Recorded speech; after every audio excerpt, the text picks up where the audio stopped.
Čaute a vítajte pri novom videu. Pred týždňom som mal fotenie s Klaudiou a fotili sme na lúčke s bicyklom a vznikli z toho takéto HDR vyzerajúce fotky, ktoré som dosiahol pomocou blesku. No a v dnešnom videu si vlastne povieme, ako takéto podobne vyzerajúce fotky môžete dosiahnuť aj vy na vašom fotení, pokiaľ by ste tento štýl fotografie chceli zreplikovať.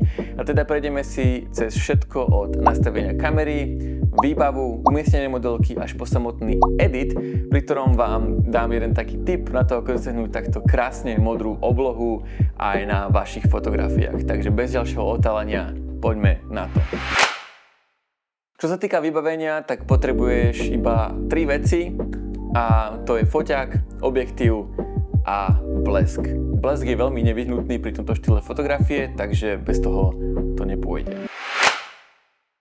Poďme si povedať o nastavení môjho foťaku a rovnako aj nastavení môjho blesku, ale najprv vám musím povedať, a to je veľmi dôležité, povedať umiestnenie modelky na fotení. Teda modelka vždy stála ku foťaku tak, že za modelkou bola prepálená obloha a slnko, ktoré svietilo vlastne keby zozadu a modelka tým pádom mala na svojej prednej strane tieň. A to som musel práve vykompenzovať bleskom, ktorý som používal a zároveň som musel nastaviť kameru tak, aby vykompenzovala vlastne ten prepal, ktorý bol na oblohe a za modelkou.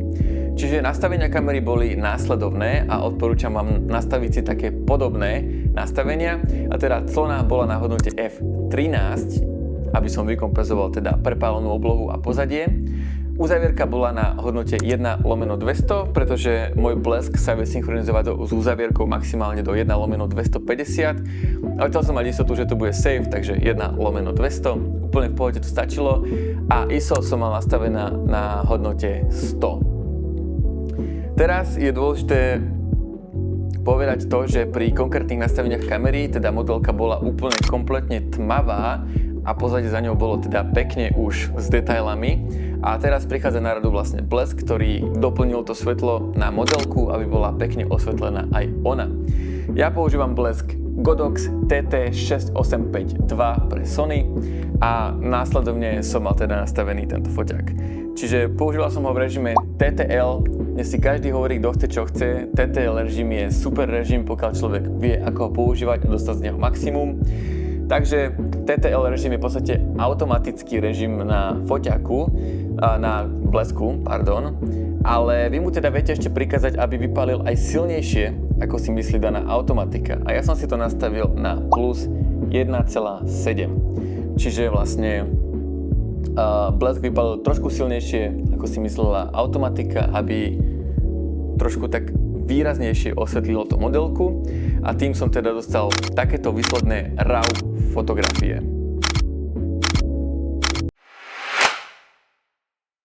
Dobre, poďme sa pozrieť na samotný edit fotografií, teda ako som postupoval a teda všetky moje fotografie v tejto sérii som upravil mojim presetom Cinestill 800T Flash, ktorý som si samozrejme ešte potom následne doupravil a prispôsobil na to, aby sa mi to páčilo na mojich fotografiách.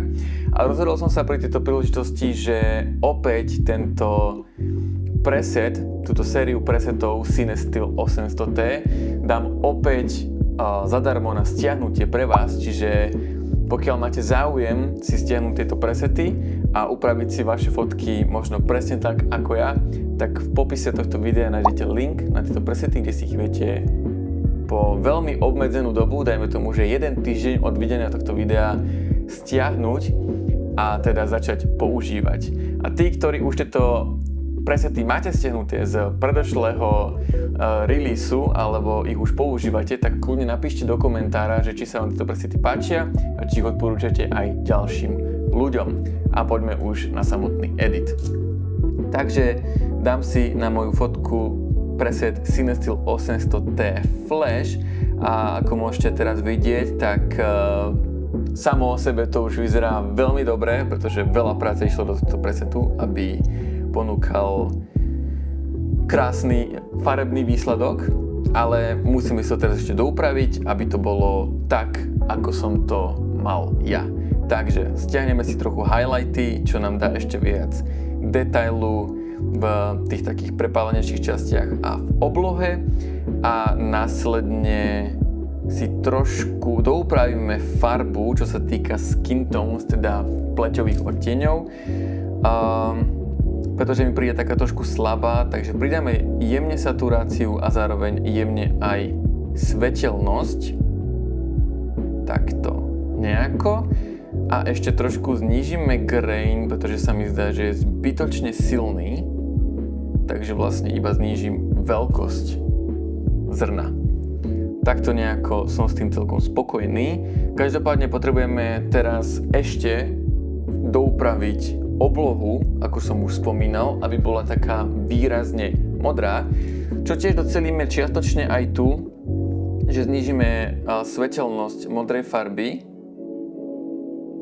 jemne a zároveň pridáme trošku saturácie a teraz už to samo o sebe začína vyzerať veľmi dobre, ale to ešte nie je všetko, pretože teraz prichádza ten trik, ktorý som vám spomínal a to znamená, že musíme ísť do masiek a vybrať si oblohu. Oblohu okolo modelky nám teraz pekne vybralo a čo spravíme je, že znížime teplotu na tejto oblohe, čo spôsobí to, že tá obloha bude vyzerať taká sytejšia, bohatšia na tú modrú farbu a môžeme keď tak ešte jemne pridať aj saturáciu. Toto teraz vytvára s tou modelkou v popredí krásny kontrast, kedy tá modelka vychádza veľmi výrazne akoby do popredia a je výrazne v kontraste s tou oblohou za ňou a vyzerá to proste ešte v kombinácii s tou zelenou božsky. Ešte sa mi možno trošku nezdá, že tá modelka je predsa ešte možno trošku tmavá, čiže čo by som spravil je, že ešte možno trošku dosvetlím tú oranžovú na nejako takto. A teraz to za mňa vyzerá super. Čo som následne spravil od tohto bodu je to, že som si skopíroval tieto nastavenia úpravy spolu aj s masking, skopíroval a potom pastol na ďalšie fotky, ktoré som chcel upraviť do podobného štýlu aj s upravenou oblohou a fungovalo to bezchybne.